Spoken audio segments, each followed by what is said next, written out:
Vaccine hesitancy reached a new peak, pun intended. In fact, it reached the height of a tree in Puducherry. In a hilarious video doing the rounds of the internet, a middle-aged man is seen on a tree to escape healthcare workers who have come to administer the vaccine on him. He says, "I will not take the vaccine, you can't get me."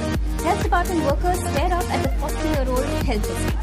As part of the Puducherry government's efforts to achieve 100% COVID-19 vaccination, health workers are going door to door to vaccinate people. This incident happened at the Khubor village. Locals and officials coaxed the man to come down, saying many in the village have been already vaccinated, but he stayed put. He even taunted the healthcare workers, asking them also to climb up the tree to administer the vaccine. The healthcare workers eventually left.